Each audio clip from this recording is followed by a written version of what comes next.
नमो वैच्छायाणं नमो लोयेशो विशाहुणं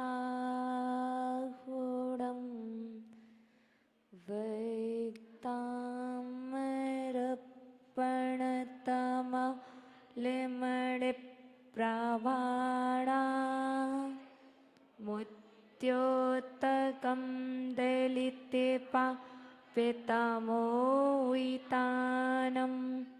सम्यक् पिणं मे जिनेपा दियुगं युगादा वालम्बनं भवजले पततां जनानां किं सेर्विरीशुशशिना निविवस्वता वा युष्मन्मुखेन्दुदलिते सुतमासुनाथ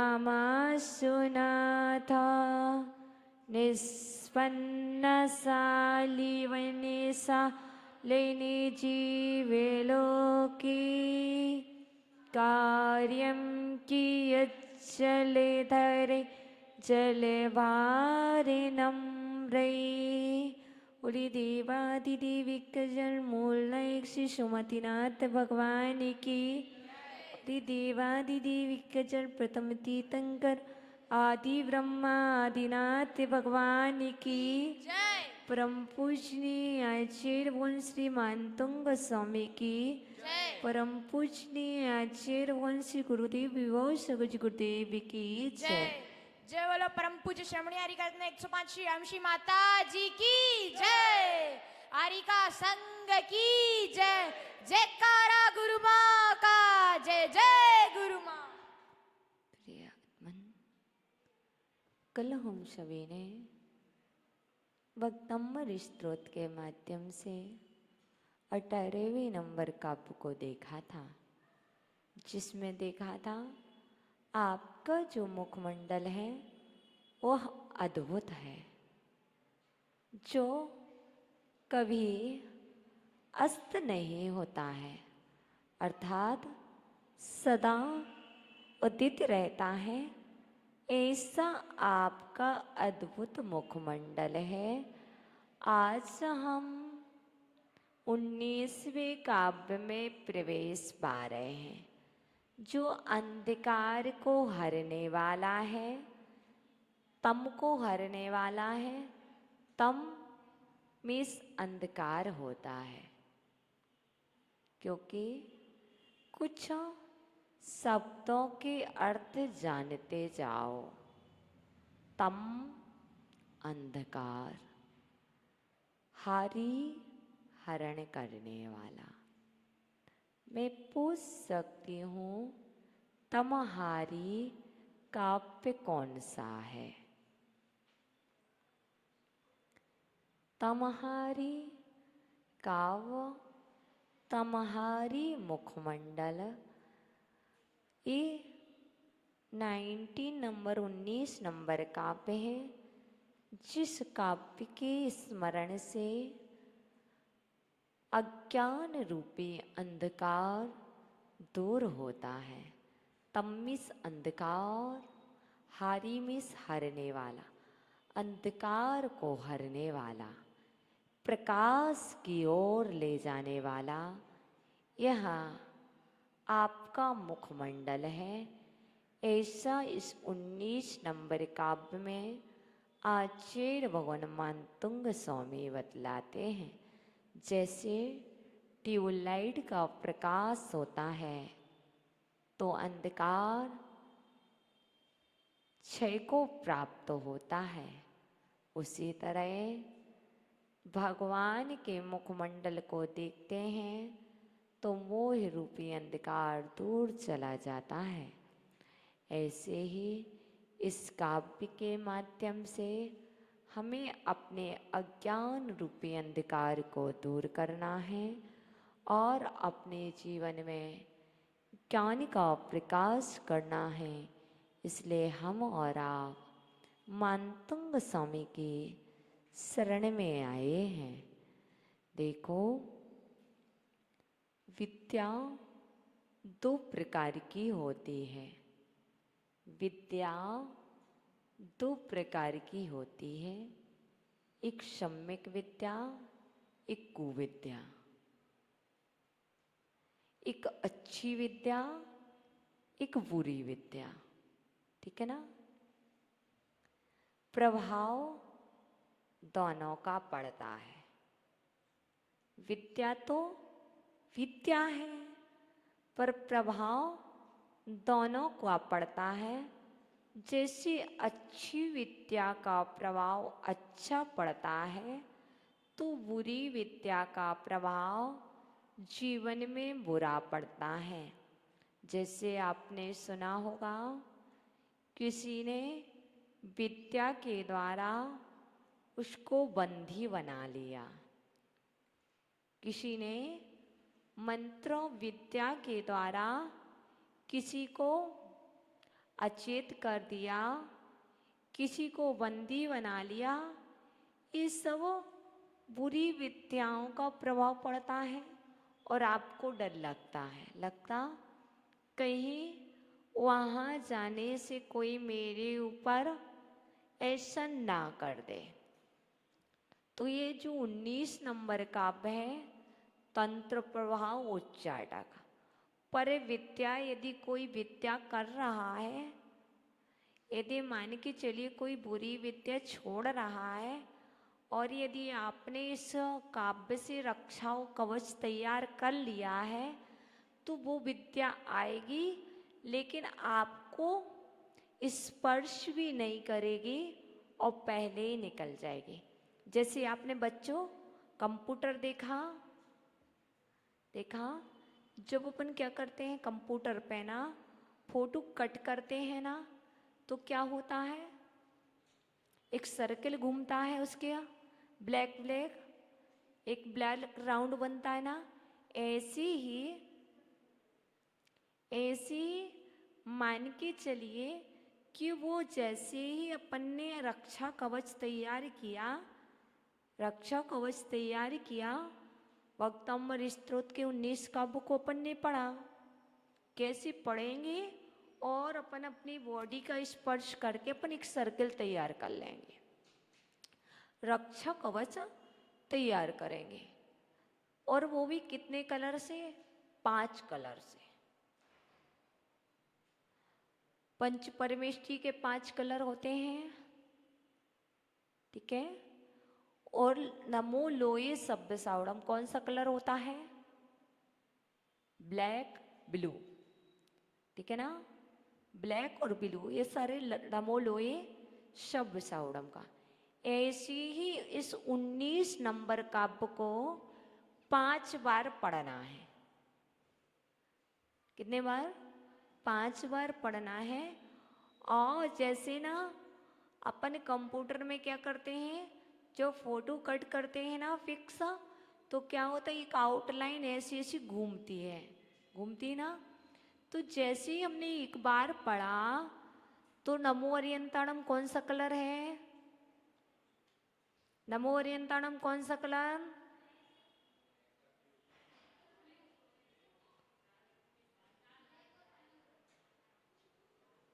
आपको पंच परमेष्ठी का कलर नहीं मालूम?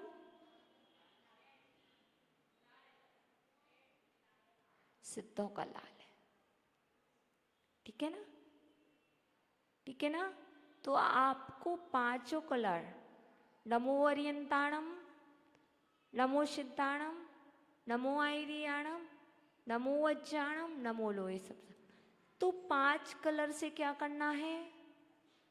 जैसे आपने किम सर्विरी सुससिनाई निविवस्वतावा एक काव्य बोला, और अपने बॉडी का स्पर्श करके पूरे नीचे तक, सिर से लेकर के पैर के नख तक आपको एक आउटलाइन बनाना है। सबसे पहली कौन सी लाइन बनाओगे? कौन से कलर की बनाओगे? रेड की बनाओगे। फिर कौन सी बनाओगे? येलो की बनाओगे, है ना। फिर किसकी बनाओगे? वाइट की। फिर ग्रीन की। फिर ब्लू या ब्लैक की।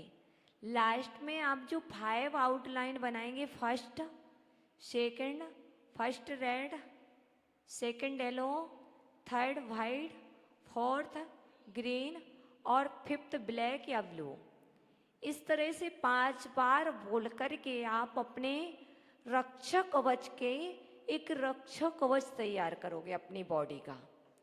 और उसके बाद जब भी आप कहीं बाहर निकलें, घर से बाहर जाते हैं, कभी बाइक से जाते हैं, कभी यात्रा पर जाते हैं, कहीं भी जाते हो, तो 5 बार इस काव्य को बोलो और अपना रक्षा कवच तैयार करो। इसके बाद आप निकलो।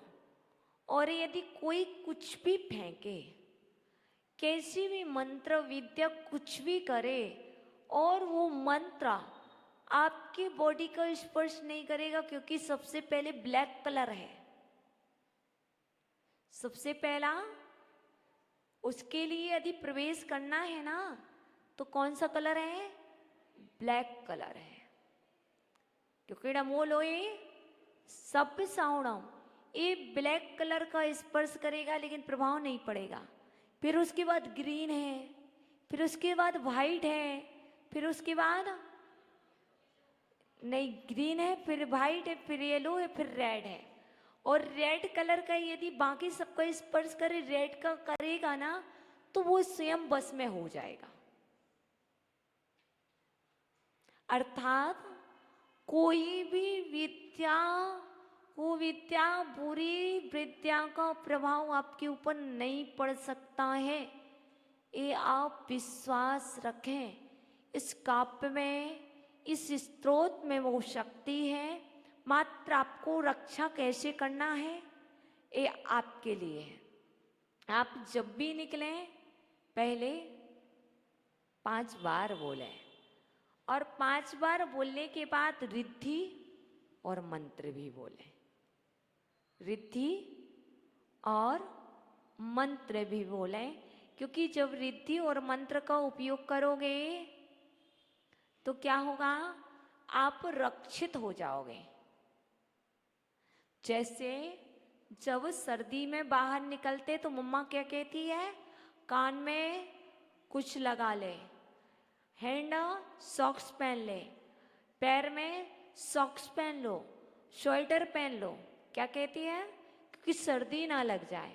ऐसी ही तुम्हें बुरी विद्या कोई कुप्रभाव से बचना है, तो आचार्य भगवान और जिनवाणी माँ कह रही है, तुम निकलने के पहले बाहर की बुरी हवा आपको ना लग जाए, बाहर का प्रभाव आपके ऊपर ना आ जाए, इसलिए आप पहले रक्षा कवच तैयार कर लें।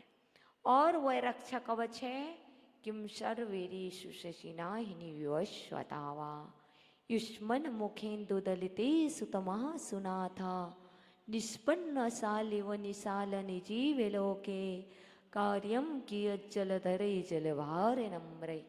ओम ह्रीम अर्हम नमो विज्जाहराणम ज्रौम ज्रौम नमः। ओम ह्राम ह्रीम, ओम ह्राम ह्रीम, ओम ह्राम ह्रीम, ह्रूम ह्रा, ओम ह्राम ह्रीम ह्रूम ह्रा, ओम ह्राम ह्रीम ह्रूम ह्रा।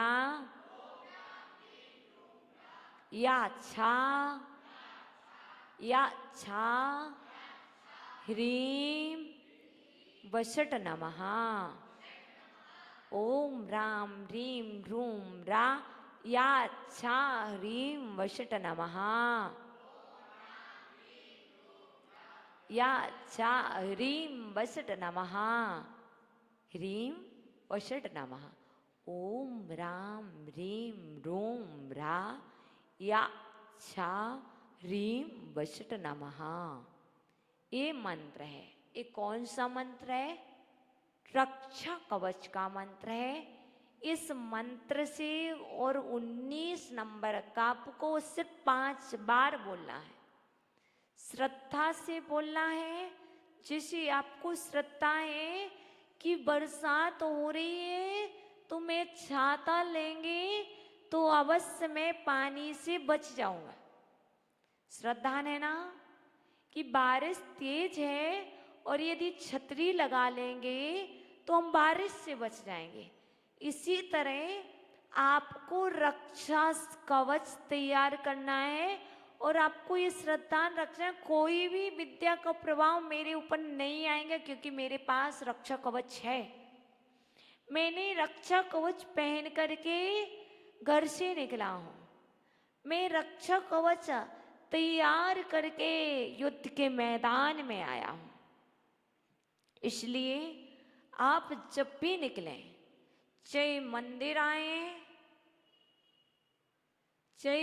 आए, घर से बाहर कहीं भी जाएं, आप पहले रक्षा कवच तैयार कीजिए और अपने बच्चों को और अपने घर में जो भी पेरेंट्स हैं, जो भी हैं, उनको बताएं कि घर से निकलने के पहले रक्षा कवच तैयार कीजिए।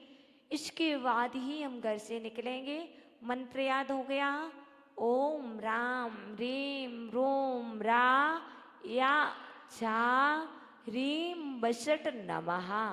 हम आपको वही मंत्र याद कराते जाएंगे जो आपको जीवन में बहुत अनिवार्य है, जो आपकी पल पल रक्षा करेंगे। तो ये मंत्र सभी को याद हो गया बच्चों?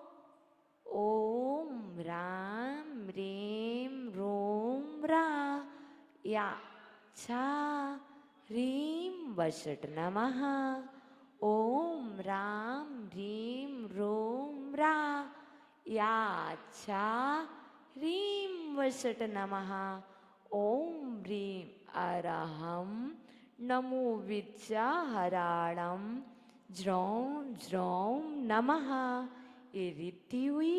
मंत्र पहले बताया, कब आपको याद है? आपको बताएं, इसमें ये का सूरपाल नाम का राजा था। इस 19 नंबर काव्य की जो स्टोरी है उसमें राजा का नाम क्या था? सूरपाल। और एक जोहरी था। जोहरी अर्थात जो रत्न जवाहरात का बिजनेस करता है, जोहरी होता है, उसका नाम था सुखानंद। सुखानंद, ठीक है ना? कहानी सुखानंद की है, राजा सूरपाल था। और इसमें एक स्वर्णकार था जो स्वर्ण के आभूषण बनाता था। वो कौन था? रत्न ज्योति। रत्न ज्योति नाम का स्वर्णकार था। और जो सोने के आभूषण खरीदने वाला था वो कौन था? सूरपाल नहीं, राजा था सूरपाल। जोहरी कौन था? जो जोहरी किसे कहते? जो पारखी। सुखानंद, ठीक है। और घटना कहाँ की है? हस्तिनापुर की। हस्तिनापुर की घटना है। और इस काव्य की देवी है जम्बूमती। जम्बूमती, ठीक है ना? हमने आपको पांचों चीज बता दी। स्वर्णकार, रत्नज्योति, जोहरी या पारखी जो है वो कौन था? सुखानंद। राजा सूरपाल, देवी जम्बूमती, घटना हस्तिनापुर। ठीक है, ये बात आपको समझ में आ गई? क्योंकि जो भी हम आपको स्टोरी सुनाएंगे वो हम वर्तमान में व्यक्ति को देख करके परिवर्तित करते हैं। तो आपको बता दिए ये 5 इसके मुख्य 4 पात्र हैं, ठीक है ना, जिनकी जीवन में ये घटना घटी हुई है। देखो, सूरपाल के लिए आभूषण की आवश्यकता थी, क्योंकि सूरपाल को अपनी रानी को आभूषण देना थे स्वर्ण के। और हुआ क्या, जो बेईमानी करता है, मायाचारी करता है, एक दिन ना हुआ दूध का दूध पानी का पानी। कितना भी दूध वाला, आपने एक कहानी सुनी बच्चों? एक दूध वाला था, वो क्या करता था, रास्ते में आता था और नदी से दूध में पानी मिलाता था और आकर के सभी को क्या करता था, सर्वे कर जाता था। और एक दिन हुआ क्या, वो स्नान करने लगा और बंदर आया। बंदर ने क्या किया, उसके पैसे की पोटली उठाई और पेड़ पर चढ़ गया। और बंदर भी कितना अच्छा था, उस पोटली में से पैसे निकालता था 1 रुपए नदी में, 1 रुपए नदी में, एक दूध वाले को, फिर दूसरा निकालता, फिर नदी में डालता, फिर दूध वाले को देता था ना। जब हम छोटे थे ना, तो हमारे टीचर्स हम लोग को ये वाली स्टोरी सुनाते थे, क्योंकि हमारे सिलेबस में स्टोरी थी। आपने सुनी? तो वहां पर बंदर भी क्या कहता था, पानी का पैसा पानी में, दूध का पैसा दूध में, है ना। इसलिए ऐसी ही यहाँ पर एक जो घटना है वो ऐसी ही कुछ है जो आपने बचपन में सुनी है ना, वैसी ही यहाँ पर घटना है कि राजा के लिए आभूषण की आवश्यकता पड़ी कि रानी के लिए बहुत सुंदर से आभूषण तैयार करवाने हैं। और रत्नशेखर ने बहुत प्यारे आभूषण तैयार किए, पर कौन से किए? नकली। क्योंकि और जो सुखानंद था, सुखानंद ने बहुत अच्छे आभूषण तैयार किए, रत्न के, सोने के, सब। और हुआ क्या, सुखानंद नहीं पहुंच पाया, उसके पहले ही राजा ने रत्न ज्योति के यहाँ से आभूषण बुलवाए। और राजा के पास आभूषण आए तो राजन ने क्या कर लिया, पैनी दृष्टि से जान लिया कि ये आभूषण तो नकली है। जैसे दूध वाला आपके यहाँ दूध देने आता है तो आप दूध को देख कर के जान जाते हो कि दूध में कितना पानी है, क्योंकि आप इतने पारखी हो। ऐसे ही राजा सूरपाल भी आभूषण को देख करके समझ गया कि ये आभूषण असली नहीं है। और रत्न ज्योति ने कह दिया, महाराज मैं तो पहले ही कह रहा था कि ये सुखानंद बेईमान है। सुखानंद ने आपको नकली आभूषण ला करके दे दिए हैं। नाम किसको कह दिया? दूसरे, जो ईमानदार। और उसके नाम राजा के पास। राजा ने कुछ भी नहीं सोचा और बेचारे सुखानंद को क्या कर दिया, 6 महीने की जेल की सजा। सुखानंद कुछ बोले, उसे अवसर नहीं दिया गया, वो 6 महीने के लिए जेल में डाल दिया। अब बेचारा सुखानंद तो था सम्यक दृष्टि जीव, आपकी तरह ईमानदार व्यक्ति था, जेल में था। और सभी जगह क्या हो गई, बात फैल गई, ओह सुखानंद इतना बेईमान, उसने राजा को धोखा दिया। क्योंकि जब कुछ होता है तो व्यक्ति अच्छा भी हो तब भी उसका अपयश फैल जाता है। और हुआ क्या, सुखानंद जेल में है। 3-4 रात्रि बीत गई उसकी, 1-2 दिन नहीं, 3-4 दिन बीत गए। बेचारा सम्यक दृष्टि जीव था, सोच रहा था मेरे अशुभ कर्म का उदय आया है, कभी ना कभी मैं निर्दोष हूँ, मैं निर्दोष हूँ, मैंने बेईमानी नहीं की है, मैंने धोखा नहीं दिया है। तो फिर एक ना एक दिन तो दूध का दूध और पानी का पानी अवश्य होगा, ऐसा वो अंदर ही अंदर सोच रहा था। पर उसको याद आता है कि क्यों ना वक्तांबर स्तोत्र का पाठ किया जाए, क्यों ना स्तुति की जाए। अब जेल में तो है, कोई काम तो करना नहीं है। और जब मानतुंग स्वामी जैसे आचार्य भगवान को निर्दोष के लिए दोषी ठहरा करके जेल में डाला गया, तो उन्होंने कुछ नहीं कही, ऐसी मैं भी निर्दोष हूं, ये जगत क्या जान रहा है मुझे ये महत्वपूर्ण नहीं है, मैं निर्दोष हूं तो हूं, वो तो भगवान जानते हैं ना। देखो, अपनी सफाई प्रेषित करने की आवश्यकता नहीं है। यदि मैंने दोष नहीं किया, यदि किसी ने आरोप लगा भी दिया, कोई बात नहीं, समझ लो अशुभ कर्म का उदय आया। यदि मैं निर्दोष हूं, यदि मैं निर्दोष हूं, तो उसका फल मुझे अवश्य मिलेगा, क्योंकि केवली भगवान के केवल ज्ञान में स्पष्ट झलक रहा है। तो ऐसे ही वहां सुखानंद जेल में 4 दिन बाद क्या करता है, स्मरण आता है कि क्यों ना कुछ किया जाए, तो वह भगवान की स्तुति करता है। अर्थात वक्तांबर स्तोत्र का 19 नंबर काव्य को पढ़ता है और स्मरण करता। देखो, मानतुंग स्वामी ने भी स्तुति की तो भी दूध का दूध पानी का पानी हुआ, वो भी निर्दोष हुए, पर उसने ऐसा सोचा नहीं था कि हम भी हों।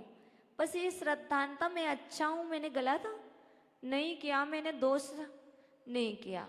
तो ऐसे ही वो सुखानंद पाठ करता है रिद्धि का और मंत्र का और श्लोक का। तो होता क्या है, एक दिन रात में जेल में सो रहा था और सोचता है, देखो कितने कितने राजनेता हुए, आखिर उनका तो जन्म भी जेल में हुआ है। बहुत सारे ऐसे लोग हैं जिनका तो जन्म भी जेल में हुआ है। हुआ ना? कुणिक का जन्म कहाँ हुआ था? जेल में हुआ था ना। जब तक कुणिक ने जेल के बाहर नहीं देखा था, तब तक क्या समझ रहा था, मेरा घर यही है। और जैसे ही उसने बाहर देखा तो फिर बाहर का हो गया। ऐसी बहुत सारे जीवों का जन्म कहाँ हुआ? जेल में हुआ। तो मैं फिर जेल में हूं तो क्या बात हुई, स्तुति करता है, स्तुति करके सो जाता। अब सोने के बाद रात में होता क्या है, उसको स्वप्न में ही एक देवी आती है, जम्बूमती, और वो स्वप्न में ही उठा करके घर ले जाती है। कभी कभी आपने ऐसा देखा नहीं कि स्वप्न में अपन कहीं घूम आते हैं, स्त्यान गृद्धि होता, कभी सोते सोते चिल्लाने लगते हैं, कभी कभी सोते सोते बोलने लगते हैं। निद्रा के 5 प्रकार है ना। जब अपन गहरी नींद में सो जाते तो अपन क्या क्या काम कराते, कोई बता रहा था, सोते सोते गेट के दरवाजे भी खोल आते, झाड़ू भी लगा लेते, पोछा भी लगा लेते। हाँ, यदि कोई गहरी नींद में सोने वाला है तो सोते सोते बहुत सारे कार्य कराता है। मैंने पूज्य गुरुवर से एक स्टोरी सुनी थी बेटी, मैंने एक गुरुजी से स्टोरी सुनी थी, क्या बताऊं। एक ना नई दुल्हन थी, नवी दुल्हन थी। उसने क्या किया, उसको जो बहुत सारे आभूषण मिले थे ना, वो रात में सो गई और सोते सोते उसे याद नहीं रहा, तो वो कहीं चली गई सोते सोते रात में। और वो पेड़ के नीचे क्या कराई, आभूषण रखाई और मिट्टी से ढकाई। जब सोए हुआ एक आध दिन बाद पूछा गया कि आपके आभूषण कहाँ है, पता नहीं, पता नहीं। सब लोग परेशान, घर में कौन आया, कोई आया नहीं, इसके आभूषण इसके पास थे, आखिर आभूषण गए कहाँ? तो वो नींद में रखाई थी। अब बहुत दिन बाद उसे फिर याद आया स्वप्न में, क्योंकि जिसकी नींद गहरी होती है तो वो फिर याद आया, तो फिर वो एक दिन फिर उठा ले आए। नहीं, सत्य है। ऐसा हमारे गुरुजी ने एक कहानी हमें सुनाई थी, वो मुझे याद है। ऐसे ही जो सुखानंद था, सो रहा था जेल में, और जम्बूमती नाम की देवी आई। वो क्यों आई? क्योंकि 19 नंबर काव्य का पाठ किया था, स्मरण किया था। उस काव्य के प्रभाव से जम्बूमती नाम की देवी आई स्वप्न में, और सूरपाल को उठाया और घर पर छोड़ आई। हाँ, सूरपाल को उठाया और सुखानंद को लेकर के घर छोड़ आई, और वो देवी सूरपाल के पास वापस गई, राजा के पास। और फिर राजा के स्वप्न में आया कि सुखानंद निर्दोषी है, तुमने उसके साथ गलत किया है, तुमने उसके साथ गलत किया है, और सुखानंद निर्दोषी है। तुम उसे वापस लाओ। और जैसे ही सूरपाल सुबह हुआ, उठा तो देखा जेल का दरवाजा खुला है, और सुखानंद अपनी दुकान पर बैठ करके बिजनेस कर रहा है। फिर राजा को याद आता है, मैंने जो सपना देखा था, मैंने जो स्वप्न देखा था, वह सच है। और उस स्वप्न को देख करके राजा ने कहा, ताला टूटा नहीं, और जो कोतवाल थे वो सो रहे हैं, और सुखानंद दुकान पर बैठा है, दुकान चला रहा है। आखिर हुआ, फिर राजा को विश्वास होता है, हाँ, ये रत्न ज्योति की बात पर मैंने विश्वास किया था, और सुखानंद निर्दोषी था, इसलिए उस निर्दोष व्यक्ति की परीक्षा सफल हुई। जैसे सीता निर्दोष थी तो अग्नि जलकुंड बन गया, वैसे ही सुखानंद निर्दोष था तो बिना कुछ करे ही जेल से बाहर देवी उसे उठा करके घर रख गई।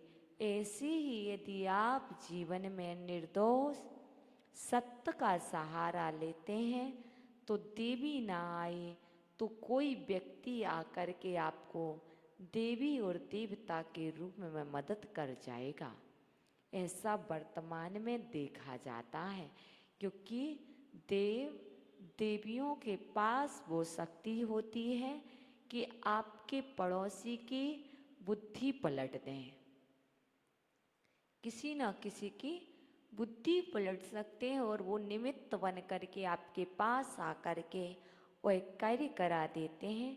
और ये सब कुछ वर्तमान में संभव है। देवी नहीं आएगी, देव नहीं आएंगे, कोई ना कोई व्यक्ति आकर के उस तरह से कार्य करा जाए। कभी स्वप्न में देवी आ सकती है और स्वप्न में बोल सकती है, स्वप्न में कोई भी आकर के आपको सचेत कर सकता है। आप ऐसा ना करें। कैसा? कभी आप गलत कर रहे हो, गलत मन हो रहा हो, तो आप जब विशुद्ध भावनाओं से भरे होंगे और आप सत्य का साथ लिए होंगे, तो आप जब सोते हैं तब भी कोई आकर के आपके अंदर में बोलेगा, आप ऐसा बिल्कुल ना करें, ये कार्य योग्य नहीं है, एक कार्य योग्य नहीं है, आप ऐसा ना करें। ठीक है ना? पर अभी देवी देवता नहीं आते हैं। ठीक है ना? बस उनकी कृपा दृष्टि होती है और आपके स्वप्न में और व्यक्ति के रूप में वो कुछ बोल देते हैं, पर वो नहीं आते। तो आप इसमें नहीं रहना कि मैं वक्तांबर स्त्रोत की साधना करूं, मैं पाठ करूं और जम्बूमती नाम की देवी आए, मैं आंखें खोलूं और सो तो बार बार कहूँ मैंने 19 नंबर का बुक को पढ़ा है और सो गए। अब मेरे स्वप्न में देवी आएगी, मुझे उठा करके ले जाएगी, ऐसा कुछ होने वाला नहीं है। वो तो विशुद्धि पूर्वक जब हम और आप संकट में होते हैं, विशुद्धि पूर्वक होते हैं, तब हमारी रक्षा करने कोई ना कोई अवश्य आ जाता है। तो ऐसा यह 19 नंबर काव्य है जो तमहारी है, अर्थात तमहारी मुखचंद्र। आपका जो मुखड़ा है भगवान, आपका जो चेहरा है वो अंधकार को हरने वाला है, ऐसा। और इसका मंत्र हमने आपको बता दिया है। 5 कलर आपको याद हो गए, red, yellow, white, green, black, blue या ब्लैक। ओम राम रीम रूम रा या छा ह्रीम बशटा, बराबर। ओम ह्री अरहम नमो विद्याहराणम ज्रोम ज्रोम नमः। और आपको समझ में आ गई, ऐसी ऐसी रक्षा कवच कितने बार बनाना है? 5 बार। तो चलो, रक्षा कवच तभी बनाओगे जब काव्य का अर्थ मंत्र याद हो गया, काव्य याद है, रिद्धि भी याद हो गई है। रक्षा कवच आप तैयार कर लोगे। अब हमें इसका अर्थ जानना है, ठीक है ना? तो वो अर्थ क्या है? किम, पहले इसको पढ़ लें। किम शर्विरीसो ससिनाहिनी विवस्वतावा युष्मन मुखेन्दो दलितेषु तमहा सुनाथा निष्पन्नशाली वनशालिनी जीवलोके कार्यं कियत् जलधरे जलभार नम्रहे किं शैर्वीरेषु शशिना निविवस्वता वा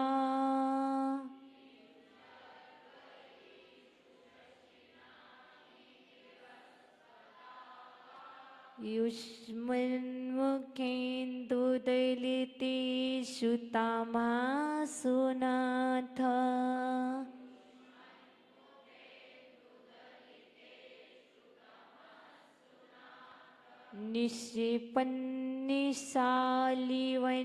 निक्षिपन्निशालिवनिशालिनि जीविलोकी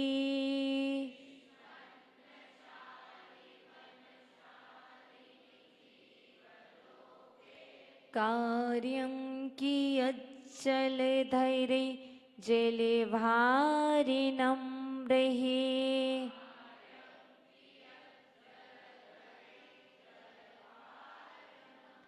सभी भैया लोग उच्चारण करेंगे।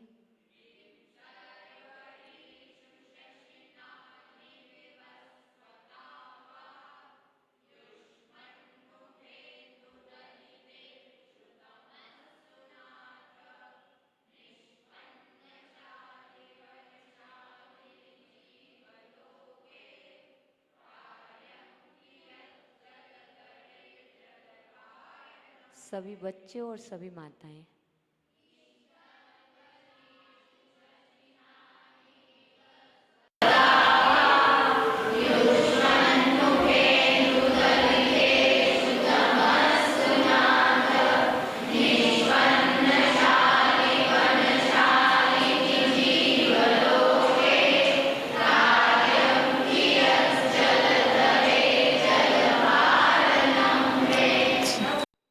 भावार्थ कंप्लीट करेंगे। हे भगवाना, जिस तरह धान के पक जाने पर, हे भगवान, जिस प्रकार संसार में धान के पक जाने पर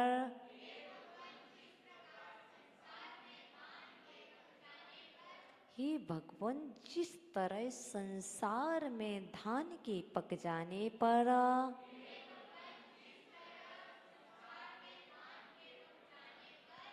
भगवान, जिस तरह संसार में धान के पक जाने पर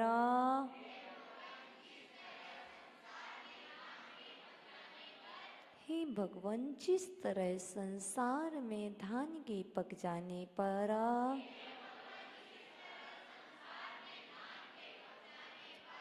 जल से भरे बादलों से कोई लाभ नहीं होता है। हे भगवान, जिस तरह संसार में धान के पक जाने पर जल से भरे बादलों से कोई लाभ नहीं होता है,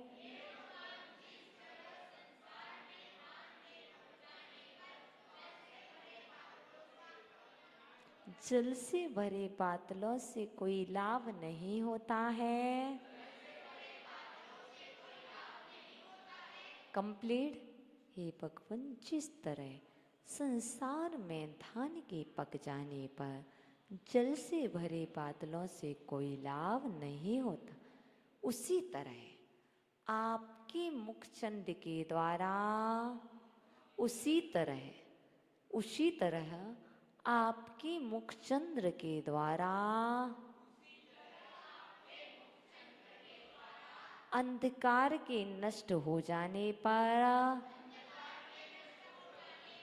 उसी तरह आपके मुखचंद्र के द्वारा अंधकार के नष्ट हो जाने पर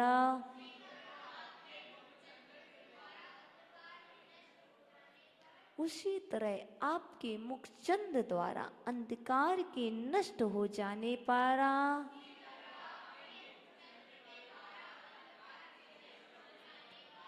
दिन में सूर्य से और रात्रि में चंद्रमा से कोई लाभ नहीं होता है।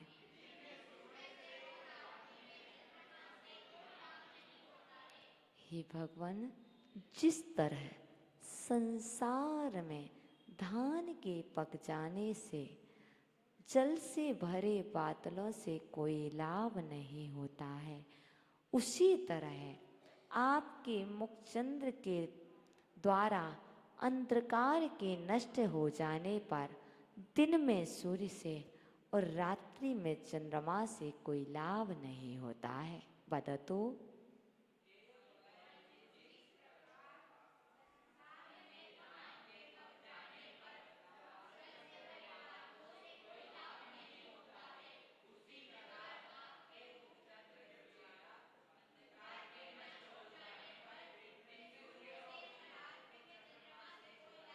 एक बार हम बोलते फिर आप बोलेंगे।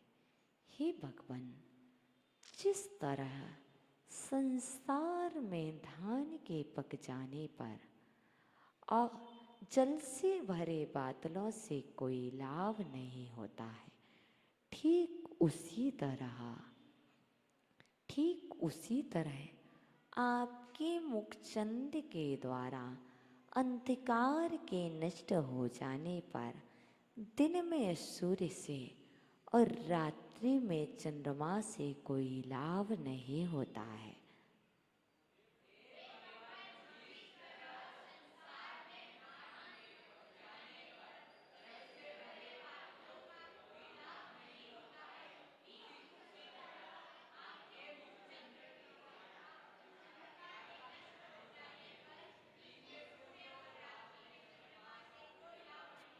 सभी बहनें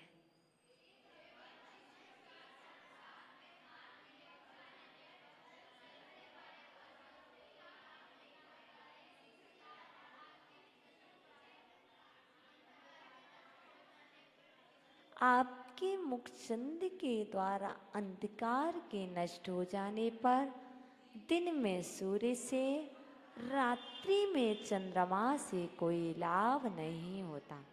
भैया प्रासु खड़े हो जाओ। काप, रिद्धि, मंत्र, अर्थ, ये चारों सुनाइए। पहले काप, फिर जाप मंत्र, फिर रिद्धि मंत्र, फिर भावार्थ। वंदे माता जी।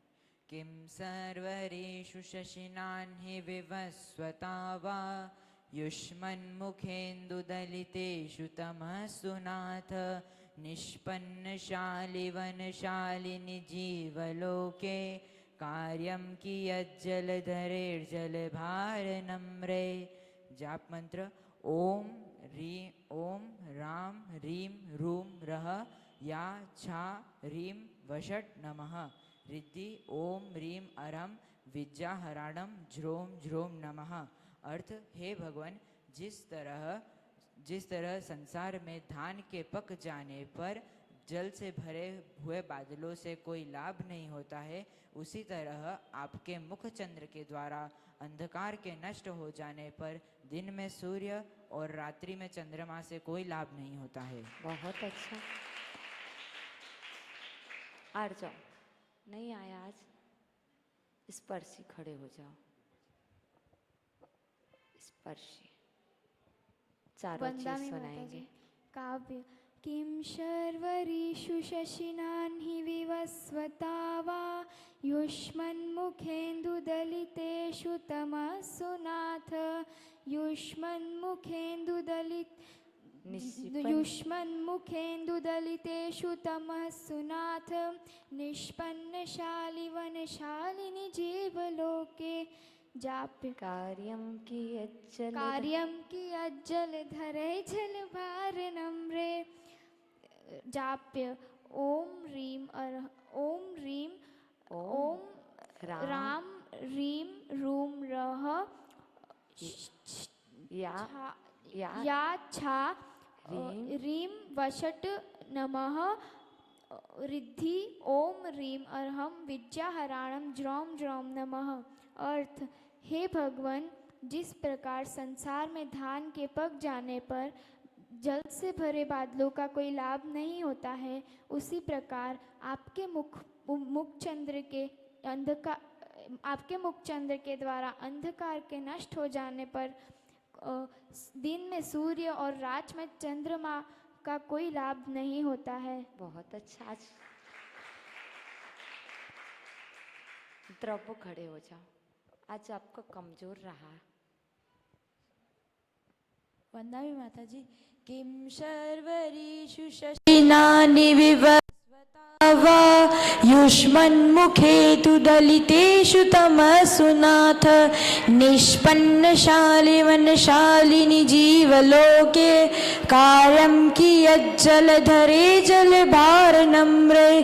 जाप मंत्र ओम राम ह्रीं रूं या छा ह्रीं वषट् स्वाहा नमः वषट् नमः। रिद्धि मंत्र ओम ह्रीं अरहं नमो विद्याहराणं ज्रोम ज्रोम नमः। अर्थ हे भगवान, जिस तरह संसार में धान के पक जाने पर जल से भरे बादलों का कोई लाभ नहीं होता, उसी तरह आपके मुख चंद्र से अंधकार के नष्ट हो जाने पर दिन में सूर्य व रात्रि में चंद्रमा से कोई लाभ नहीं होता। निलय, अर्थ और काव्य। अर्थ काव्य, काव्य अर्थ। हाँ, अर्थ सुनाइए। हे भगवान, जिस प्रकार संसार में धान के पक जाने पर जल से भरे बादलों का कुछ लाभ नहीं होता है, उसी तरह आपके मुख चंद्र के द्वारा अंधकार के नाश हो जाने पर दिन में सूर्य और रात्रि में चंद्रमा का कोई लाभ नहीं रहता है। बहुत अच्छा। माताओं में कोई? हाँ, भाभी खड़े हो जाइए। भैया माइक दे दो भाभी को। किं वंदामी माता जी। किं शर्वरीषु शशिनानि विवस्वता वा युष्मन्मुखेन्दुदलितेषु तमसु नाथ। निष्पन्नशालि वनशालिनि जीवलोके कार्यं कियज्जलधरे जलभारनम्रे। रिद्धि मंत्र ओम ह्रीं अरहं नमो विद्याहराणं ज्रोम ज्रोम नमः।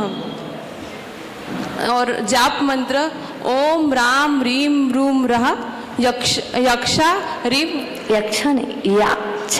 याक्षा ह्रीं वषटः नमः। अर्थ हे भगवान, जिस तरह संसार में धान के पक जाने पर जल से भरे बादलों का कोई लाभ नहीं है, उसी प्रकार भगवान आपके मुख चंद्र से नष्ट हुए अंधकार के नष्ट हो जाने पर दिन में सूर्य का और रात्रि में चंद्रमा से कोई लाभ नहीं है। बहुत अच्छा। किसको बोलना था? और अच्छा, महिपाल दादाजी को। ठीक है, सुन लेते हैं। चलो बाबा को सुन लो भैया।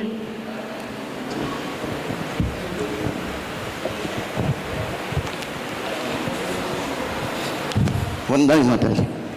किम सर्वरेषु शशिना हि विवस्वता वा युष्मन्मुखेन्दुदलितेषु तमस्तु नाथ निष्पन्नशाली वनशालिन जीवलोके कार्यकिय जलधरे जलभार नम्र।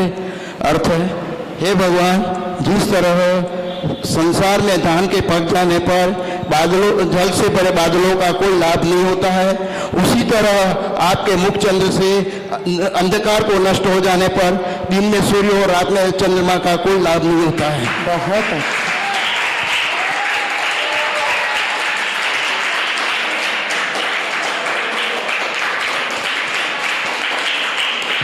छोटी सी गुड़िया आ रही है, इसको बोलना है, इसको दे दो। बोलो, बोलिए। हे भगवान, हे भगवान, जिस तरह जीवन में धान पक जाने पर है ना, जल से भरे बादलों का कोई लाभ नहीं होता है, उस तरह आपके चंद्र मुख से आपके मुख चंद्र को देखकर अंधकार के नष्ट हो जाने पर दिन में सूर्य से और रात्रि में चंद्रमा से कोई लाभ नहीं होता है। बहुत अच्छा पुरुषार्थ, बहुत अच्छा किया। अभी छोटी है, बहुत अच्छा। बाकी सबको विश्वास है, आशा है कि इस श्लोक तो सबको याद है, अर्थ भी याद हो गया होगा।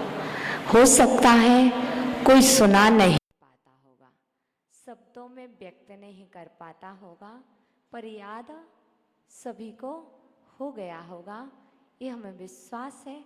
बाकी शेष मनसुख लाल जी कह रहे हमें भी सुनाना, हमने कहा कल सुनेंगे। हमने कहा विनय जी से कल सुनेंगे, सबको याद हो गया है, अभी सुन लें। ठीक है, कोई बात नहीं, आप सुना रहे तो आपको क्यों छोड़े, सुन लेते हैं। खड़े हो गए हैं, हम आपका सम्मान करते हैं, आप सुना दो। नमोस्तु माता जी, वंदना भी माता जी।